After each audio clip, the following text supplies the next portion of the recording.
नमस्कार, आदाब, सत श्री अकाल और खुशामदीद। Very very good evening to all of you people. This is Kumar Amit और आप सभी का स्वागत है एक और नई वीडियो में, जहां पर आज हम बहुत ही एक्साइटिंग टॉपिक के ऊपर बात करने वाले हैं। अगर आप लोग दिल्ली यूनिवर्सिटी के स्टूडेंट हैं तो इससे कोई फर्क नहीं पड़ता आप रेगुलर के स्टूडेंट है या एसवाइएल के स्टूडेंट है, और अभी अभी आप लोग इवन सेमेस्टर में हुए हैं, यानी कि आप लोग दूसरे, चौथे और अगर छठे सेमेस्टर में हुए हैं तो ये वाला वीडियो आप सभी के लिए बेहद इंपॉर्टेंट रहने वाला है, क्योंकि मैं आज आपको दूंगा एक ऐसी लिस्ट जिसको परस्यू करके आपको आपके सेक और वैक एग्जामिनेशन में पेपर देने की जरूरत नहीं होगी।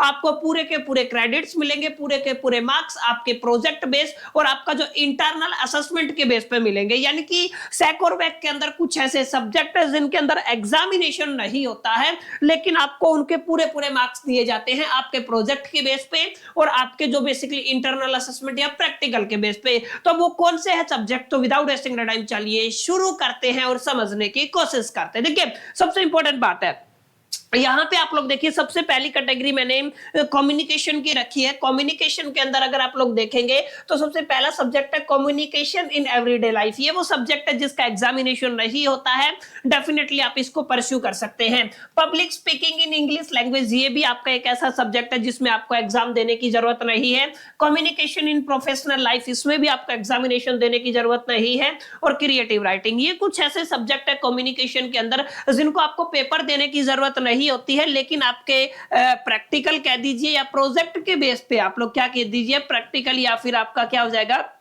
प्रोजेक्ट के बेस पे आपको 100% मार्क्स दिए जाते हैं, यानी कि पूरे पूरे मार्क्स दिए जाते हैं। तो आप लोग डेफिनेटली इन सब्जेक्ट को कंसीडर कर सकते हैं। अब आगे बात करते हैं, सेकंड कैटेगरी आपकी आती है आईटी एंड डिजिटल लाइफ की। अब आईटी एंड डिजिटल लाइफ के अंदर सबसे पहला सब्जेक्ट रहेगा आपका बेसिक आईटी टूल्स के नाम से, दूसरा सब्जेक्ट रहेगा IT skills and data analysis, अब तीसरा सब्जेक्ट रहेगा वेब डेवलपमेंट, चौथा सब्जेक्ट आपका डिजिटल मार्केटिंग है, पांचवा सब्जेक्ट आपका डिजिटल एम्पावरमेंट है और छठा सब्जेक्ट आपका पाइथन रहने वाला है।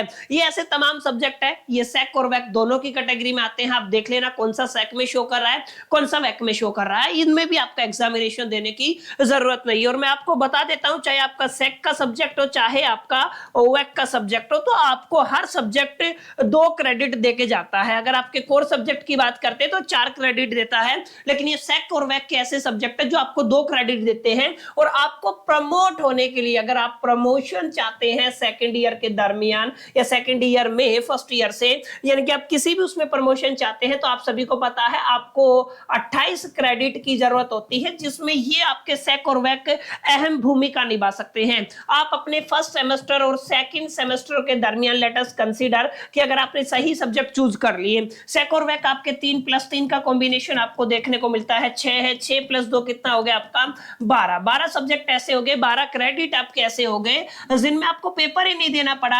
अब आप देख लीजिए, आपको 28 क्रेडिट चाहिए, जिनमें से 12 तो आपको ऐसे मिल गए। इसका मतलब क्या है, केवल आपको 14 क्रेडिट के पेपर देने हैं। क्लियर? तो आई होप कि ये बातें आपको समझ में आई होंगी कि एग्जैक्टली क्या क्या चीजें आपकी यहाँ पे रहने वाली है, क्यों ये आपके पेपर इंपॉर्टेंट होते हैं पास होने के लिए, न केवल पास होने के लिए बल्कि प्रमोशन के लिए भी। क्लियर? तो ये वाली लिस्ट को आप लोग कंसिडर कर सकते हैं। तीसरी कैटेगरी मैंने बनाई है my dear friends physical education and wellbeing की, जहां पे 2 सब्जेक्ट आपको देखने को मिलते हैं जहां पे आपको पेपर नहीं देना पड़ेगा। स्पोर्ट्स फॉर द लाइफ आप लोग देख सकते हैं, yoga and the fit India. ये 2 ऐसी कैटेगरी है माय डियर फ्रेंड्स जो काफी इंपॉर्टेंट रहती हैं। और ये आपका लास्ट एंड फाइनल कैटेगरी रहेगा टूरिज्म एंड आप लोग कह सकते हैं इसको ईवीएस। और यहाँ पे 2 कैटेगरी हैं आपकी, सॉरी 2 सब्जेक्ट है, एक ई टूरिज्म है, एक आपका प्रोस्पेक्टिंग ई वेस्ट है।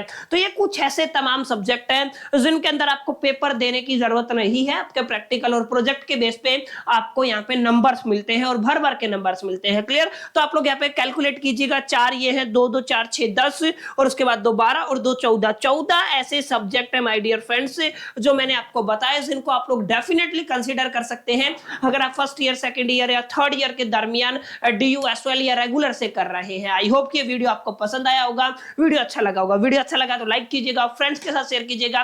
फर्स्ट टाइम आए हैं तो प्लीज प्लीज प्लीज चैनल को सब्सक्राइब जरूर कर लीजिएगा। चलिए मिलते हैं नेक्स्ट वीडियो में, जब तक के लिए मैं तो सोल दी bye, till the keep learning.